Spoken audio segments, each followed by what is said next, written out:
The morning I found concrete barriers blocking my driveway for the third time that week, I immediately called my army buddy and said 5 words that would destroy our HOA president. I need something permanently immovable. December in Colorado, 6 a.m. I'm standing in my bathrobe, phone pressed to my ear while steam rises from my abandoned coffee mug. 3 concrete blocks positioned like prison walls across my own driveway. That sharp metallic scent of fresh concrete mixing with diesel exhaust, making my blood boil. Delilah Thornberry thought she was harassing some helpless divorced veteran who'd roll over and pay her ridiculous fines. What she didn't know was that she'd just declared war on someone who'd spent 20 years moving tanks and artillery for Uncle Sam. 4 months later, she'd be screaming at news cameras about my aggressive concrete fortresses while packing moving trucks in disgrace. All because she never learned the first rule of warfare. Never corner someone with superior firepower and unlimited patience. What would you do if your neighbor weaponized bureaucracy against you? Drop your HOA horror story below. My name's Marcus Rivera, and 6 months before this concrete war erupted, I thought I'd finally found peace. 52 years old, freshly divorced after my ex cleaned out half my savings, with 20 years of moving tanks and artillery for Uncle Sam behind me. I'd scraped together enough for a down payment on this corner lot in Willowbrook Estates, suburban Denver, specifically because of that beautiful circular driveway. See, after 2 decades of following other people's orders, my little IT consulting business was my shot at independence. The circular driveway meant clients could park without blocking neighbors. I'd learned to think 3 steps ahead in the Army. I'd studied every legal document before buying, deed restrictions, HOA covenants, municipal codes, nothing, and I mean nothing, prohibited home-based consulting. Then I met the neighborhood dictator. Delilah Thornberry was 48 going on feudal lord, with perfectly bleached teeth and a white Mercedes she polished like a shrine every Sunday. She lived in the McMansion at the end of the boulevard, the one with the circular fountain that violated 3 different water restrictions. HOA board president for 3 consecutive terms, which should have been a screaming red flag visible from space. Real estate agent by day, petty tyrant by calling. Our first encounter went down on a Tuesday morning in October. I'm loading network equipment into my F-150 when this woman just appears in my driveway, didn't knock, didn't introduce herself, just materialized like a suburban demon clutching her clipboard of doom. "You need to move that commercial truck immediately," she announced, not even bothering with hello. I looked at my 3-year-old Ford, identical to half the driveways in the neighborhood. "Ma'am, this is my personal vehicle, which you use for commercial purposes." She clicked her gold pen like a weapon. "I've been documenting the traffic to your residence, multiple vehicles per week. This disrupts our community standards." The stench of her cloying perfume, something that smelled like roses soaked in hairspray, made my eyes water. But it was her tone that really got me. That dismissive, talking down to the hired help voice that instantly transported me back to every power-hungry officer I'd ever wanted to throttle. "I'll review the covenants," I said, keeping my army poker face locked down. "You do that?" She turned on her designer heel, then paused. "Oh, and Marcus? We run a tight ship here. Some people just aren't Willowbrook material." 3 days later, she dropped the hammer, a violation notice demanding $150 for unauthorized commercial vehicle storage and threatening $500 daily fines if I didn't cease all business activities within 7 days. The letter was printed on official HOA letterhead, complete with legal threats that would make a loan shark blush. I spent my weekend at the kitchen table swimming through every document I'd signed. Deed restrictions, subdivision covenants, county ordinances, mountains of legal paper that said absolutely nothing about prohibiting home offices or client visits. But buried on page 47 of the HOA handbook, I found her weapon, a deliberately vague commercial vehicle clause written so broadly it could ban pizza delivery. When I called for an appeal hearing, her assistant chirped that the earliest opening was 6 weeks out. The fine deadline? Still 7 days. Classic extortion. Pay up or face escalating penalties while you wait for justice. But Delilah had made one crucial mistake. She'd tried to intimidate someone who'd spent 20 years dealing with actual life or death logistics problems. Someone who understood that bullies only respect superior firepower. So I paid her blood money, filed the appeal, and made 2 strategic decisions. First, I was going to document everything she did from now on. Security cameras, timestamps, the works. Second, I was going to study this woman until I knew her weaknesses better than she did. Because Delilah Thornberry had just declared war on someone who specialized in winning wars through superior preparation and overwhelming response. The taste of that humiliation burned in my mouth for weeks. But every time I wrote another check to her HOA kingdom, I reminded myself, patience builds the strongest foundations, and I was about to build something she could never tear down. The security cameras I installed in November turned out to be the best investment I ever made. 4 high-definition units with night vision positioned to cover every angle of my property. Within 2 weeks, they caught something that made my blood boil and sent chills down my spine at the same time. Delilah Thornberry, measuring my driveway with surveyor's tape at 11:47 p.m. on a Tuesday night. I'm sitting in my kitchen the next morning, coffee growing cold in my hands, watching this footage on my laptop. The infrared cameras captured everything in crisp black and white. Her white Mercedes parked 3 houses down like a getaway car, those designer boots crunching through frost, that same clipboard clutched against her chest as she documented dimensions and angles with the methodical precision of a crime scene investigator. The sheer audacity was breathtaking. She'd trespassed on my property, at minimum on the easement, to gather ammunition for whatever legal assault she was planning next. The metallic taste of rage filled my mouth as I watched her measure the exact spots where my clients typically parked. But here's where Delilah made her first catastrophic miscalculation. She had no idea I was documenting her every move. The confrontation erupted the next morning. I was loading network equipment when she approached, wearing that practiced smile that could freeze hell over. "Marcus, we need to discuss your ongoing driveway situation." "Funny you should mention driveways," I said, keeping my voice conversational while my pulse hammered. "I was just reviewing some fascinating security footage from last night. Didn't know midnight property surveying was such a popular hobby in Willowbrook." For exactly 3 seconds, her mask cracked. I caught a flash of genuine panic before that plastic smile locked back into place like armor plating. "I was conducting a routine community assessment," she said, her voice smooth as poisoned honey. "The board has received numerous complaints about your commercial activities disrupting residential tranquility." "Complaints from who, specifically?" "That information is confidential board business." Of course it was. I pulled out my phone and showed her a crystal-clear still frame from the cameras. Her crouched next to my driveway at midnight, measuring tape glinting in the infrared light like a weapon. "This midnight assessment, that's also official board business? Because I've read our procedures manual cover to cover, and I must have missed the section about stealth property evaluations." Her jaw muscles tightened like steel cables. "You're being deliberately obstructive, Marcus. Some residents simply don't comprehend community standards or their obligations. And some board presidents don't comprehend property law." I leaned against my truck, letting that accusation hang in the frigid morning air. "But I'm always eager to learn. Walk me through exactly which covenant prohibits my consulting business." She launched into the same tired commercial vehicle rhetoric, but this time I was locked and loaded. I'd spent 3 sleepless nights researching Colorado HOA statutes, diving deep into case law and precedent.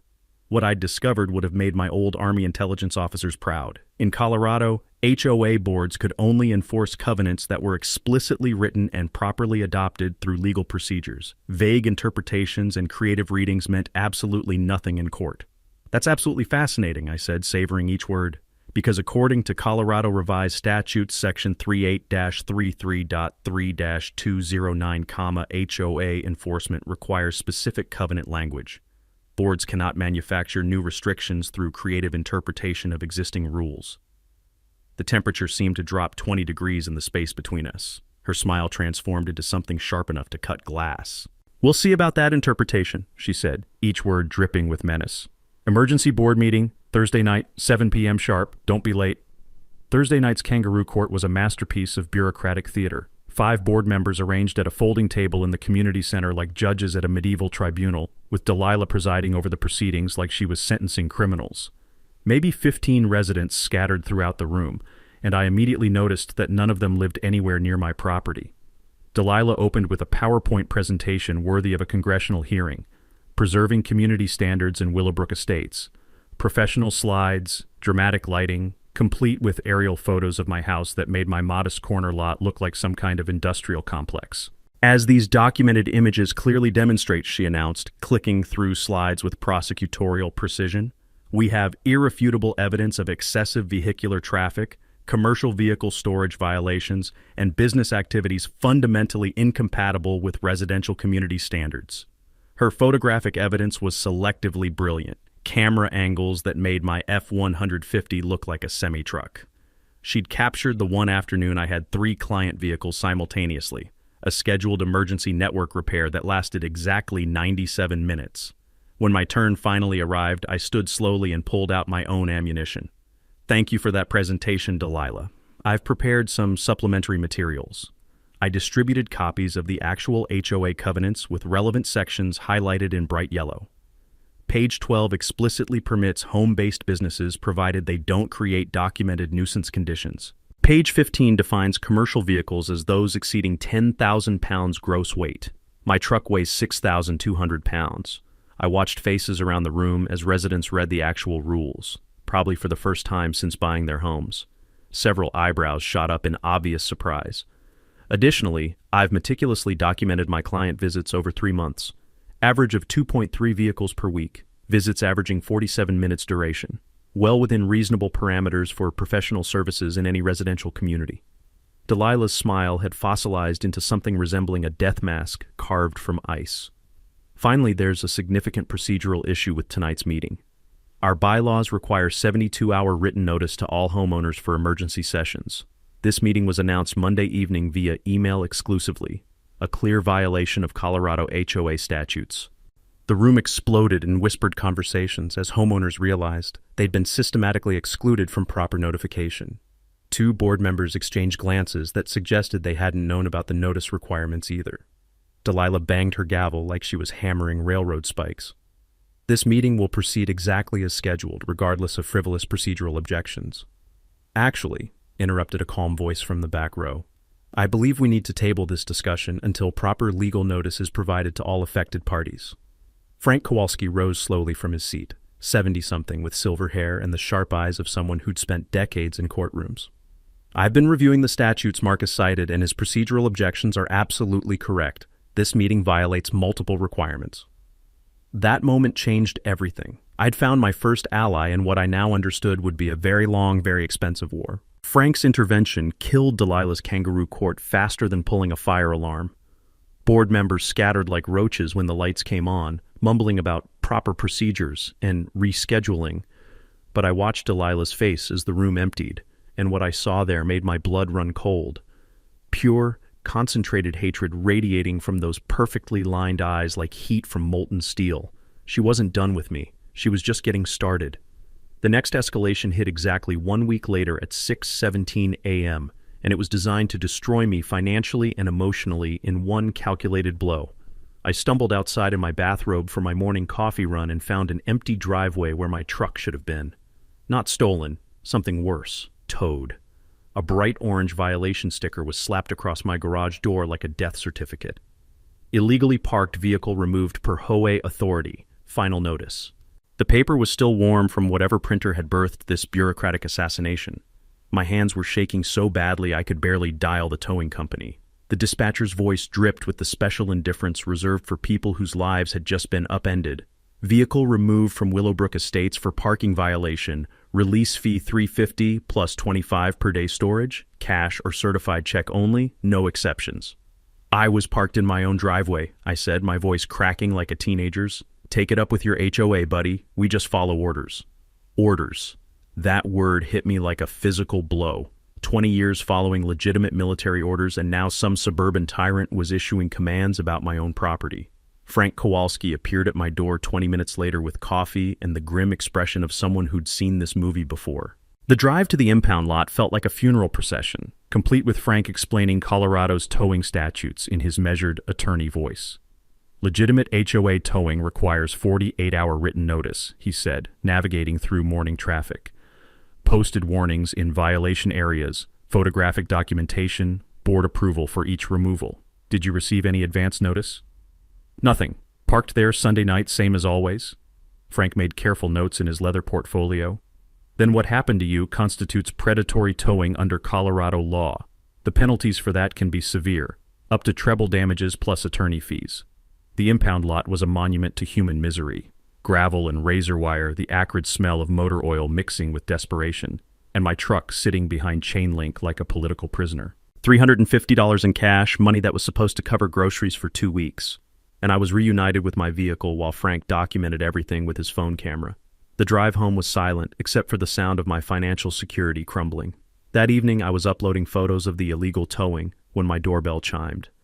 Mrs. Eleanor Patterson stood on my porch with a casserole dish and the expression of someone bearing witness to an atrocity. "Marcus, honey, I saw what that horrible woman did to your truck. I had to bring you something." Eleanor was 76, had buried her husband 3 years ago, and possessed the kind of quiet dignity that made you want to confess your deepest fears. She handed me a dish that smelled like childhood comfort and maternal love, exactly what my shattered nerves needed. "Mrs. Patterson, you didn't need to." "Yes, I did." Her voice carried steel beneath the kindness. "Because what Delilah did to you, what she's been doing to all of us, it's evil, pure and simple." She told me about the Kellys' swing set execution, how Delilah had demanded they dismantle their children's playground within 48 hours for violating aesthetic harmony guidelines that existed nowhere in our actual covenants. How little Sarah Kelly had cried watching her father take apart her favorite place in the world while Delilah watched from her Mercedes, taking photos like she was documenting a crime scene. "They couldn't fight it," Eleanor whispered, glancing around as if Delilah might be listening from the shadows. "Danny Kelly works 2 jobs just to make the mortgage. They don't have lawyer money or fight left in them." The metallic taste of rage filled my mouth. How many others? More than you'd think. The Garcias got fined for their vegetable garden, the Johnsons for their dog run. She's been systematically terrorizing anyone who doesn't fit her vision of suburban perfection. After Eleanor left, I sat in my darkened kitchen eating her casserole and planning war. Because that's what this had become. Total war against a woman who used bureaucracy as a weapon of mass destruction. I spent 3 hours researching predatory towing penalties. In Colorado, victims could recover 3 times actual damages plus attorney fees. My $350 theft could cost Delilah over $1,000 if I played this right. But more importantly, I started a new computer file. Delilah Thornberry, Financial Vulnerabilities. If she wanted to hit me where it hurt, I was about to return the favor with interest. My security cameras delivered the perfect gift the next morning. Delilah's Mercedes parked outside my house at 6:23 a.m., with her taking surveillance photos of my property, building her next case, documenting ammunition for whatever fresh hell she was planning. But those photos also captured her license plate, her face, and the timestamp proving systematic harassment. The hunter had just become the hunted. Delilah's surveillance photos turned out to be the opening shot of what I can only describe as psychological warfare. She wasn't just building a case anymore. She was orchestrating a full-scale character assassination designed to turn my own neighbors against me. The attack came 2 days later in the form of a glossy flyer that appeared in every mailbox on our street. Professional layout, high-quality photos, and the kind of inflammatory headline that would make a tabloid editor weep with envy. "Protect our community. The truth about commercial operations in residential Willowbrook." I'm standing in my driveway at 7 a.m., the sharp morning air burning my lungs while I held this piece of propaganda with hands trembling between rage and disbelief. She'd weaponized her real estate marketing skills to create a hit piece that would have impressed Stalin's propaganda ministry. Photos of my truck taken from deceptive angles that made it look like a commercial fleet. Fabricated quotes from concerned neighbors about declining property values and disrupted neighborhood tranquility. The crown jewel was a picture of my house with the caption, "Is this the residential character we want to preserve in Willowbrook Estates?" Frank appeared beside me like a silver-haired avenging angel, clutching his own copy of the character assassination. The smell of his morning coffee mixed with the crisp December air as he studied the flyer with a prosecutor's eye. "This crosses every legal line," he said quietly. "Defamation, targeted harassment, possibly libel depending on those manufactured quotes." But the real gut punch came in the fine print, paid for by the Willowbrook Community Preservation Committee. Apparently a committee consisting entirely of Delilah and whatever enablers she'd managed to recruit from her real estate network. The psychological impact was immediate and brutal. Neighbors who'd waved at me for months suddenly discovered urgent reasons to avoid eye contact. Mrs. Chen from 3 houses down actually crossed the street when she saw me checking my mail, clutching her purse like I might mug her for loose change. The friendly morning conversations died the moment I appeared, replaced by the kind of toxic silence that follows a public execution. But Delilah had committed the kind of strategic blunder that topples dictators. She'd assumed I was isolated, friendless, without allies or resources to mount effective resistance. What she didn't realize was that her previous victims had been watching this war unfold from the shadows, and they were finally finding their courage. The first crack in her psychological fortress came that evening when the Kellys knocked on my door. Danny still wore his delivery uniform. grease embedded under his fingernails, and bone-deep exhaustion carved into every line of his face. His wife Sarah clutched their 6-year-old daughter's hand, and I caught the little girl peeking around her mother's legs with eyes full of curiosity and residual sadness. "Mr. Rivera," Danny said, his voice carrying the special determination that comes from being pushed beyond all reasonable limits. "We read that garbage she distributed, and we want you to know we're not buying it. Neither are a lot of other people." Sarah stepped forward, and I recognized the same steel in her expression that I'd seen in Eleanor Patterson's eyes. "She made our daughter cry when she forced us to destroy the swing set, called it an aesthetic disruption that compromised community standards. Our 6-year-old asked why the mean lady hated her playground so much." The image of that little girl's confusion and heartbreak hit me harder than any legal threat Delilah could manufacture. This had evolved beyond property disputes or HOA enforcement. This was about a systematic bully who'd made a child weep for the unforgivable sin of wanting to play in her own backyard. "There's another board meeting scheduled for next week," Danny continued, his jaw set with newfound resolve. "She's calling it Emergency Community Standards Review. But this time, we're going to be there, all of us." Over the following 3 days, something extraordinary happened. The underground network of Delilah's victims began emerging from their forced silence like flowers after a long winter. The Garcias appeared with meticulously documented harassment over their vegetable garden. Apparently growing tomatoes violated some imaginary covenant about agricultural activities in residential zones. The Johnsons shared photos of their dog run that Delilah had declared unsightly structures, despite being completely legal and professionally maintained. Most revealing was the visit from the Hendersons, who lived directly across from Delilah's fortress-like mansion. Tom Henderson was a mild-mannered accountant who'd never caused trouble for anyone, but his wife Maria burned with righteous fury when she described Delilah's crusade against their teenager's basketball hoop. She labeled it a noise nuisance and demanded immediate removal, Maria said, her slight accent thickening with suppressed rage. "My son is 17, honor roll student, never been in any trouble. But she wants to steal the one place he can decompress after school because it interferes with her sacred afternoon nap schedule." The pattern crystallized with terrifying clarity. Delilah hadn't just targeted me. She'd been systematically terrorizing anyone who didn't conform to her sterile vision of suburban perfection. Working families, children, anyone whose lifestyle deviated from her sanitized suburban fantasy. But as Frank observed while organizing our growing mountain of harassment documentation, she'd also committed the fatal error that destroys tyrants throughout history, creating too many enemies simultaneously. "Divide and conquer is effective strategy," he explained, spreading complaint letters across my kitchen table. "But when you attempt to conquer everyone at once, they inevitably unite against you. And Marcus, a truly united neighborhood becomes an unstoppable force."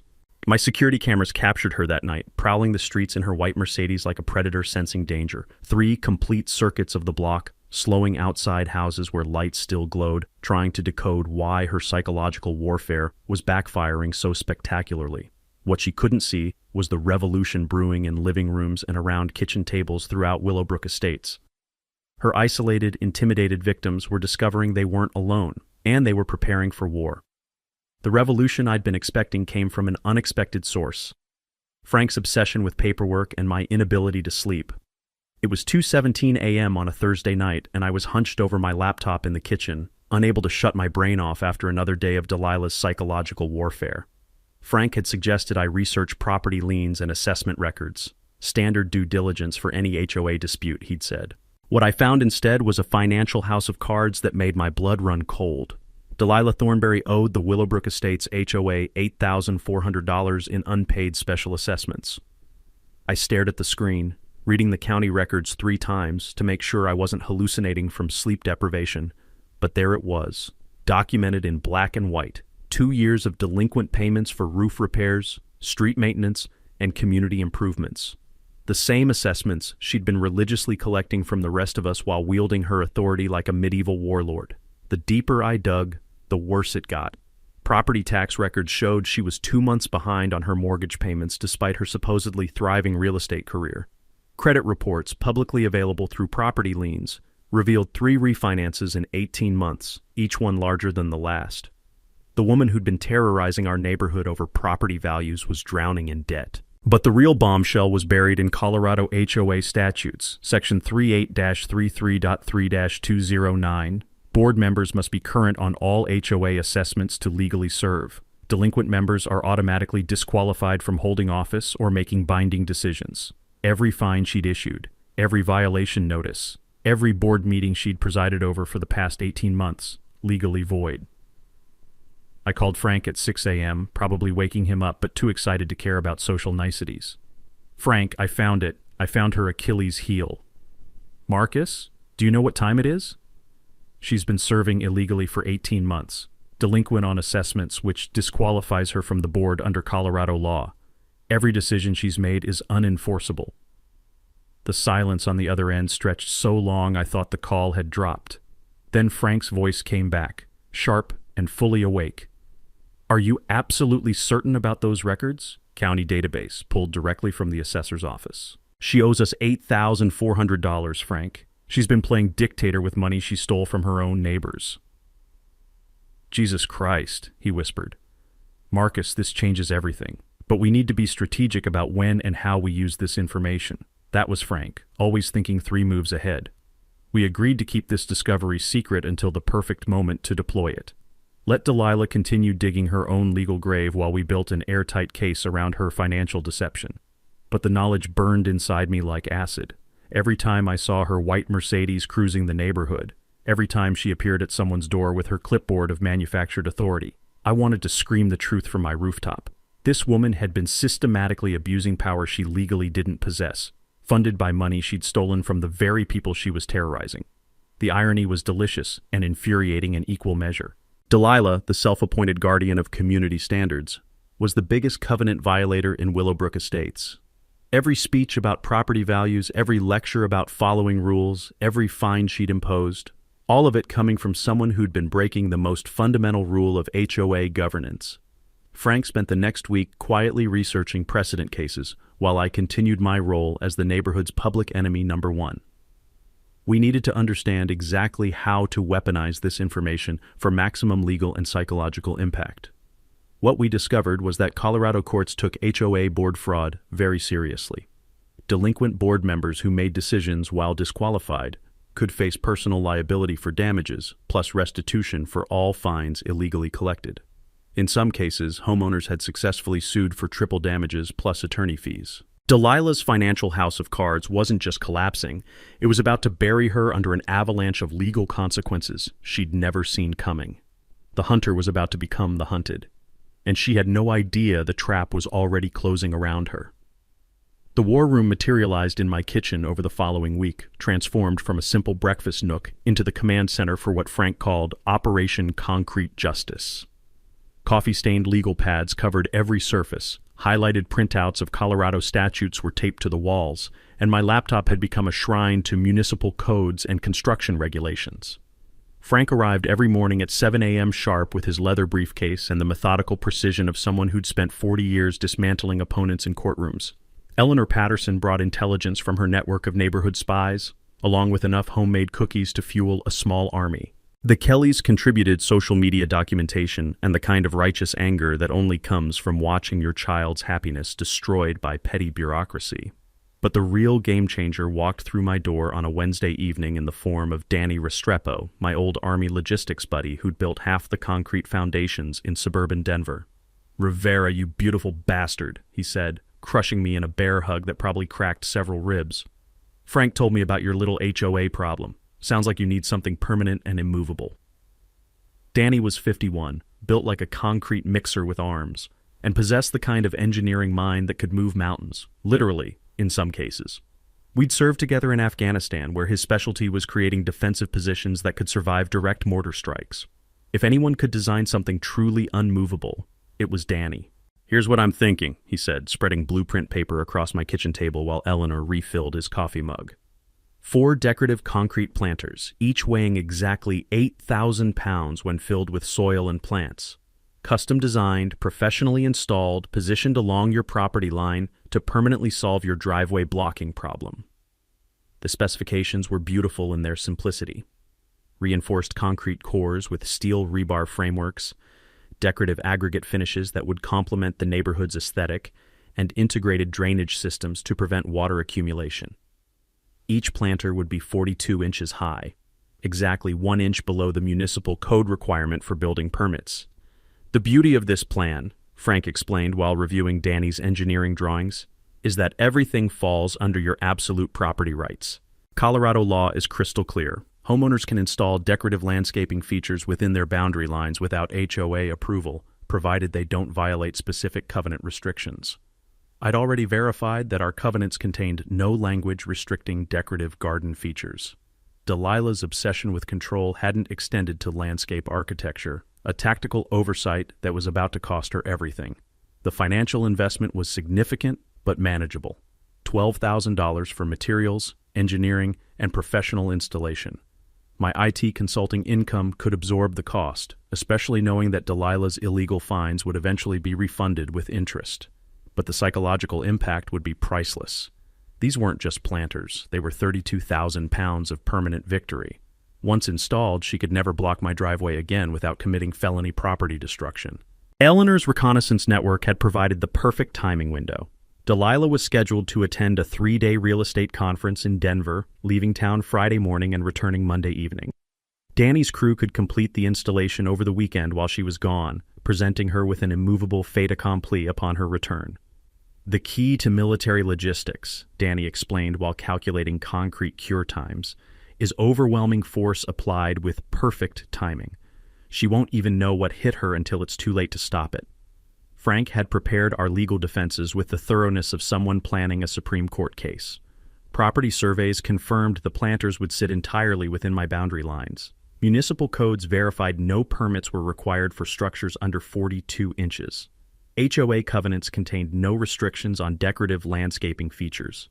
Most importantly, we documented every aspect of Delilah's harassment campaign. Security camera footage, violation notices, towing receipts, witness statements from terrorized neighbors, a comprehensive legal record that would justify the planters as reasonable defensive measures against continued harassment. The Kellys had volunteered to coordinate neighborhood support, organizing a Welcome Back BBQ for the Monday after installation. The entire street would be invited to admire the new landscaping features, while Delilah returned to discover her power had been permanently neutralized. As Frank observed while reviewing our battle plans, successful warfare required 3 elements: superior intelligence, overwhelming force, and perfect timing. Delilah's financial vulnerabilities gave us intelligence. Danny's concrete expertise provided overwhelming force. Her conference absence offered perfect timing. Thursday night, I stood in my driveway visualizing the completed project. 4 massive planters positioned like concrete sentinels filled with winter-hardy plants and decorated with landscape lighting. Beautiful, expensive-looking, and absolutely immovable without heavy machinery she'd never be able to justify using.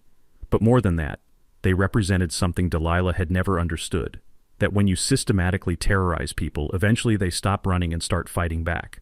The concrete would cure over the weekend, but the real foundation had been building for months. A community united against tyranny, armed with legal knowledge and unshakable determination. Operation Concrete Justice was about to begin.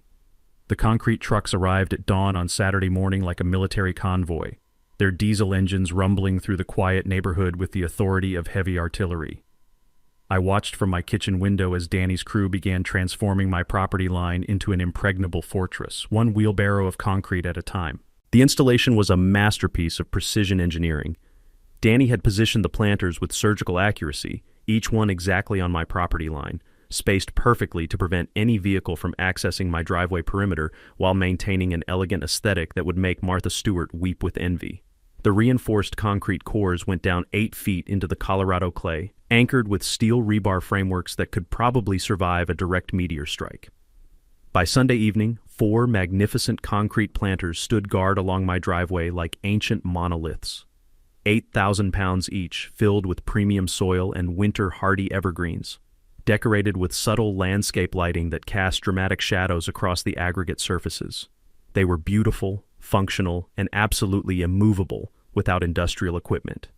But Delilah's reaction exceeded even my wildest expectations. Monday morning at 7:23 a.m., her white Mercedes screeched into the neighborhood like a banshee emerging from hell. I watched through my security cameras as she slammed on the brakes in front of my house, her perfectly composed facade cracking like ice under pressure. She sat in her car for a full 3 minutes, staring at the planters with the expression of someone witnessing the apocalypse. Then she exploded into action with the fury of a Category 5 hurricane. First, she circled the planters like a predator studying prey, taking photos from every conceivable angle while muttering what appeared to be a steady stream of profanity. The morning air carried the sharp scent of her expensive perfume, mixed with the rage sweat that comes from discovering your power has been permanently neutralized. By 8:15 a.m., she was on her phone, pacing my property line like a caged animal while screaming at someone about unauthorized construction and immediate removal orders. 20 minutes later, a city building inspector arrived in a pickup truck, looking like a man who'd rather be anywhere else on the planet. I watched from my kitchen window as the inspector examined the planters with professional thoroughness. He measured heights, checked property lines, reviewed Danny's engineering specifications with the careful attention of someone who understood liability issues. After 30 minutes of inspection, he handed Delilah a clipboard and walked away shaking his head. Her shriek of frustrated rage could probably be heard in the next county. The building inspector's verdict was swift and final. Everything was completely legal. Professional installation, proper drainage, within property boundaries, below permit requirements.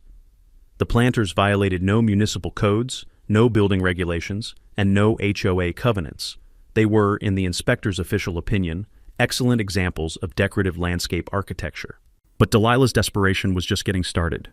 By noon, she'd hired Morrison & Associates, one of Denver's most expensive law firms, to research nuisance landscaping claims and intentional property devaluation lawsuits. The certified letter arrived that afternoon demanding immediate planter removal within 30 days and threatening legal action for spite structures designed to harass neighboring properties. Frank read the legal threat over coffee, his silver eyebrows climbing toward his hairline with amusement. "This is what desperation looks like in legal form," he said, setting the letter down like contaminated waste. "She's hired attorneys who clearly haven't researched Colorado property law. These threats have no legal foundation whatsoever." But the real revelation came Tuesday morning when Frank received a phone call that changed everything. "That was Morrison & Associates," he told me, his voice carrying a mixture of satisfaction and disbelief. "They're withdrawing from Delilah's case. Apparently their background check discovered her HOA board disqualification, and they refused to represent someone making decisions without legal authority." The dominoes were falling faster than I dared to hope. Delilah's expensive legal team had abandoned her, her building inspector complaint had backfired spectacularly, and her attempts to remove the planters had only highlighted her own legal vulnerabilities. But the psychological impact was the most satisfying part. Every morning she had to drive past those concrete monuments to her powerlessness. 32,000 pounds of permanent defeat, beautifully landscaped and impossible to ignore. The woman who'd spent months blocking my driveway could never do it again without committing felony property destruction. The neighborhood response was overwhelmingly positive. Residents stopped by to admire the professional landscaping. Several families asked for Danny's contact information to plan their own improvements, and property values actually increased due to the enhanced curb appeal. Most telling was the reaction from the Kellys' 6-year-old daughter, who asked her parents if the pretty flower boxes meant the mean lady couldn't be mean anymore. Even children understood what the planters represented: permanent protection against tyranny. Wednesday evening brought the coup de grace. Delilah appeared in my driveway one final time, her usual composure completely shattered. Dark circles under her eyes, hair slightly disheveled, the desperate look of someone whose world was collapsing around her. "You think you've won," she said, her voice carrying a tremor I'd never heard before. I looked at the 4 immovable sentinels guarding my property, then back at the woman who'd terrorized my neighborhood for years. "I know I have." Delilah's final desperate gambit began with what can only be described as a neighborhood-wide propaganda blitz that made her previous character assassination attempts look like amateur hour. She'd clearly learned nothing from her legal team's abandonment and was doubling down on psychological warfare with the reckless fury of someone watching their empire crumble. The first salvo arrived Thursday morning in the form of a petition she was personally hand-delivering to every house in Willowbrook Estates. I watched through my security cameras as she knocked on doors with the manic energy of a political candidate on election day, clutching a clipboard thick with official-looking documents. Eleanor Patterson intercepted one of these documents and brought it to my kitchen war room within an hour. The petition was a masterpiece of legal-sounding gibberish. Emergency removal of hazardous landscaping structures complete with fabricated safety concerns about structural instability and pedestrian traffic hazards. She was claiming my professionally engineered planters posed a danger to neighborhood children. She's collected exactly 3 signatures, Eleanor reported with obvious satisfaction. The Hendersons told her to get off their property. The Garcias slammed the door in her face. Mrs. Chen wouldn't even answer her doorbell. But Delilah's isolation was driving her to increasingly unhinged behavior. Frank's network of legal contacts reported that she'd contacted 4 different law firms in 2 days, searching for someone willing to take her spite structure case. Each firm had declined after discovering her board disqualification, leaving her without representation and spiraling deeper into financial desperation. The real psychological meltdown began Friday evening with a social media campaign that showcased exactly how far she'd fallen from suburban sophistication. Her Facebook posts became increasingly unhinged rants about neighborhood infiltrators and property value terrorists that read like manifestos from someone who'd completely lost touch with reality. "These concrete monstrosities are destroying our community character," she posted at 2:17 a.m., complete with blurry photos of my planters taken in darkness. "When did Willowbrook become a dumping ground for industrial eyesores? We must take action before it's too late." The comments section became a brutal reality check. Neighbor after neighbor defended the planters' aesthetic appeal while sharing their own stories of Delilah's harassment. The Kellys posted photos of their demolished swing set. The Garcias documented her attacks on their vegetable garden. The Johnsons shared timestamps showing her midnight surveillance activities. Frank advised me to screenshot every post and comment for our growing harassment documentation file. "She's creating evidence of her own instability," he observed while printing Facebook posts at 3 a.m. "This kind of public meltdown will be crucial when we expose her board disqualification." But Saturday brought the most concerning escalation yet. My security cameras caught her driving past my house 17 times between 6 a.m. and 10 p.m., slowing to a crawl each time to photograph the planters from different angles. She was exhibiting classic stalking behavior, her white Mercedes becoming a fixture of obsessive surveillance that had neighbors calling each other in concern. The breaking point came Sunday afternoon during what should have been a peaceful neighborhood barbecue. Danny had organized a welcome-back celebration for the completed landscaping project, with half the street gathered in my driveway admiring the professional installation while children played safely around the beautifully lit planters. Delilah appeared like a wrathful specter, marching across my lawn in designer heels that left divots in the winter grass. Her usual polished appearance had deteriorated into something approaching dishevelment, smeared makeup, wrinkled blazer, and wild eyes that suggested she'd been awake for days. "This is private property harassment!" she shrieked at the gathered neighbors, waving printed copies of her failed petition like weapons. "These people are destroying everything we've built here, our property values, our community standards, our way of life." The assembled crowd fell silent, children hiding behind parents while adults exchanged uncomfortable glances. This wasn't the composed HOA president they'd known. This was someone in the grip of a complete psychological breakdown. Danny stepped forward with the calm authority of someone who'd diffused actual combat situations. "Ma'am, you're trespassing on private property during a lawful gathering. I suggest you leave voluntarily." "I am the HOA board president," she screamed, her voice cracking with hysteria. "I have authority over every property in this development. You cannot exclude me from community oversight responsibilities." Frank chose that moment to deploy the nuclear option we'd been saving for maximum impact. "Actually, Delilah," he said in his measured attorney voice that carried clearly across the stunned crowd, "you've been legally disqualified from the board for 18 months due to delinquent assessment payments. You have no authority over anything."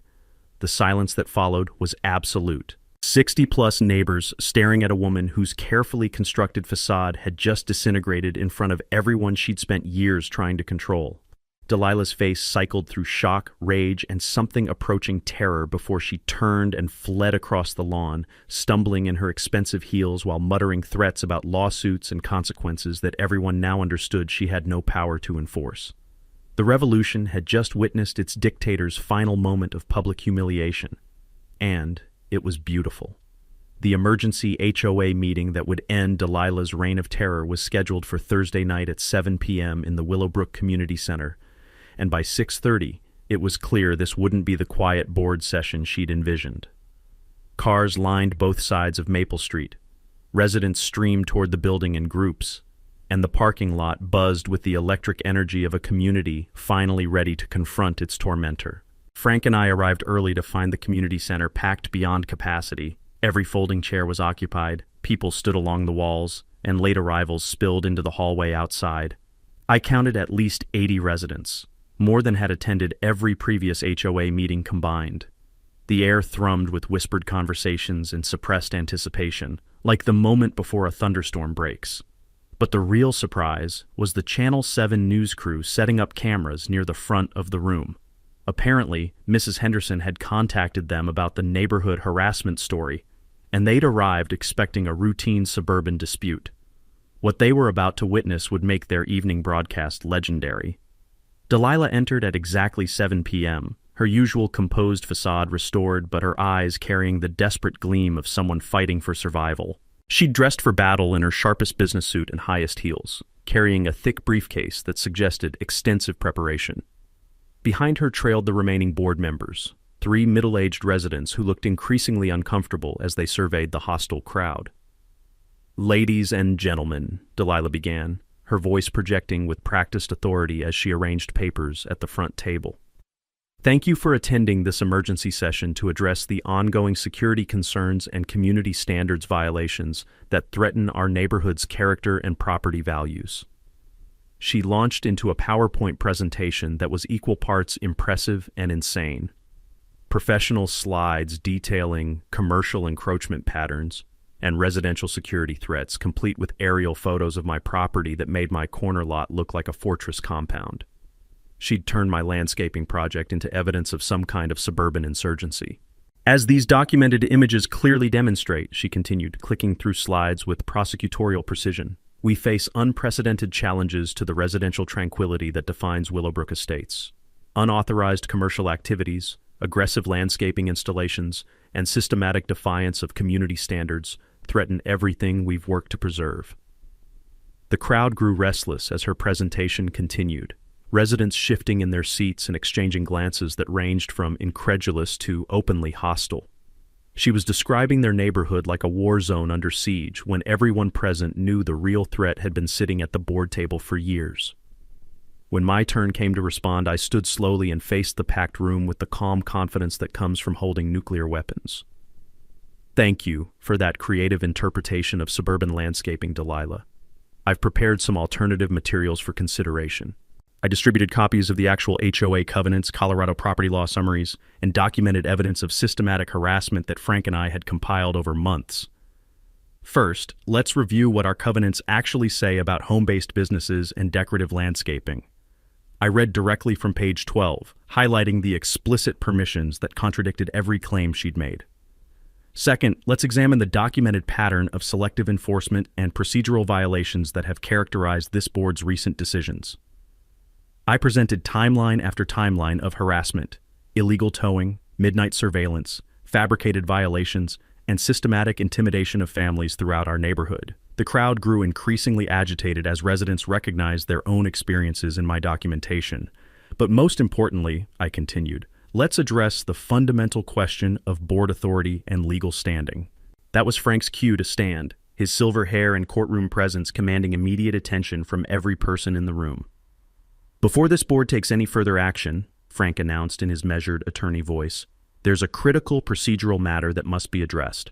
According to Colorado, Revised Statutes Section 38-33.3-209, HOA board members must be current on all assessment payments to legally serve."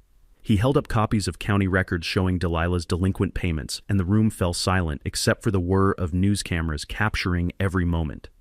Delilah Thornberry has been delinquent on HOA assessments for 18 months, owing $8,400 in unpaid special assessments. Under Colorado law, this automatically disqualifies her from board service. Every decision she's made during this period is legally void. The explosion was immediate and deafening, 80 voices erupting simultaneously in outrage, disbelief, and vindication. Residents who'd paid thousands in fines while their board president owed even more. Families who'd been terrorized by someone with no legal authority. The sound was like a dam bursting, releasing years of suppressed frustration and anger. Delilah's face cycled through shock, rage, and pure panic as she realized her carefully constructed authority had just evaporated in front of the entire neighborhood and local news cameras. "This is lies and harassment," she screamed over the chaos, pointing at me with shaking fingers. "Vindictive neighbors trying to destroy community leadership. I'll sue everyone in this room." The Channel 7 reporter stepped forward with microphone extended. "Miss Thornberry, will you comment on the documented assessment delinquencies?" Delilah's response was caught in perfect high definition. "This is all lies and discrimination. These people don't understand community standards." "The county records speak for themselves," I replied calmly, and watched 18 months of tyranny collapse in real time. The remaining board members immediately called for her resignation. The vote was unanimous. The immediate aftermath of Delilah's public destruction was more satisfying than any revenge fantasy I'd ever imagined. Within 24 hours, she'd submitted her resignation letter via email, a single paragraph of legalese that couldn't disguise the sound of complete defeat. Her house appeared on the market that same weekend with a motivated seller sign that might as well have read, "Fleeing in disgrace." The moving trucks arrived on a gray Tuesday morning, and I watched from my kitchen window as Delilah's white Mercedes followed them out of Willowbrook Estates for the final time. No backward glances, no final gestures of defiance, just the pathetic retreat of a bully who'd finally met superior firepower. The neighborhood felt lighter the moment her taillights disappeared, like we'd all been holding our breath for years and could finally exhale. Eleanor Patterson's unanimous election as HOA president ushered in what residents started calling the golden age of Willowbrook. Board meetings transformed from adversarial tribunals into potluck dinners where neighbors actually solved problems through conversation instead of litigation. Her first official act was establishing transparency policies that required all financial records to be publicly available, ensuring no future board member could hide delinquent payments behind manufactured authority. The ripple effects were extraordinary. Property values increased 18% over 8 months, not through intimidation, but because word spread about a neighborhood where families could actually thrive. The Garcia's vegetable garden became a showcase that inspired 6 other households to start growing their own food. The Kellys installed a playground that became the unofficial headquarters for every child in Willowbrook, their laughter echoing where Delilah's threats once poisoned the air. My IT consulting business exploded beyond anything I'd imagined. The story of defeating an HOA dictator with concrete planners spread through Denver's professional networks like wildfire, bringing me clients who appreciated both technical expertise and creative problem solving. The circular driveway that had started this war became a symbol throughout Jefferson County, proof that ordinary people could defeat bureaucratic bullying through preparation and persistence. But the most unexpected victory came 6 months later during Eleanor's first anniversary barbecue. That's where I met Sarah Mitchell, a recently divorced teacher who'd bought the old Henderson house with her 8-year-old daughter, Emma. Sarah had heard the entire Delilah saga and approached me with eyes that sparkled with admiration for someone who'd fought back against impossible odds. Emma immediately claimed my planters as personal playground equipment, scrambling over them with the fearless joy that only children possess. Watching her play where concrete barriers had once trapped me felt like witnessing literal resurrection, childhood innocence blooming in soil that had once supported tyranny. The planters themselves achieved legendary status throughout suburban Colorado. Featured in Better Homes and Gardens as defensive landscaping done right, they inspired dozens of homeowners to install their own artistic concrete features. Danny's business tripled in size from referrals, and he started offering tyrant-proof installation packages for HOA harassment victims across 3 counties. Frank's monthly Know Your Rights workshops became standing-room-only events, teaching homeowners about board qualification requirements and legal protections against harassment. The knowledge that saved Willowbrook spread like antibodies through Jefferson County's bloodstream, immunizing communities against future dictators. The annual Veterans Building Communities Scholarship Fund launched that fall with our first fundraising event in my circular driveway, the same space Delilah had tried to control through spite and intimidation.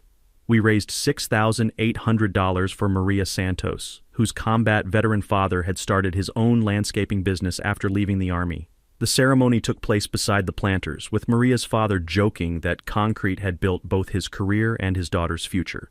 3 years later, I'm writing this on a warm summer evening, watching neighborhood children play around those 32,000 pounds of decorative victory. The landscape lighting casts gentle shadows on evergreens that have grown tall and strong, their roots deep in soil that once supported fear but now nurtures freedom. The sound of laughter carries where threats and intimidation used to rule supreme. Sometimes I wonder about Delilah's fate, wherever she landed after fleeing Willowbrook in disgrace. Part of me hopes she found peace and learned from her spectacular downfall. But mostly, I hope she never gets the chance to terrorize another neighborhood the way she terrorized ours. In the end, she taught me the most valuable lesson of my adult life. Bullies only have the power you allow them to have. Sometimes the best response to an immovable tyrant is becoming something even more immovable yourself. Got your own HOA horror story?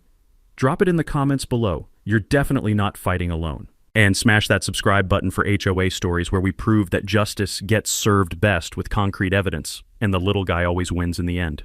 Thank you for tuning in to HOA Stories, where neighbors stand up against HOA Karens and karma comes a-knocking. If you like this story, hit that like button, share your thoughts below, and subscribe for more HOA tales and real-life neighborhood drama each week.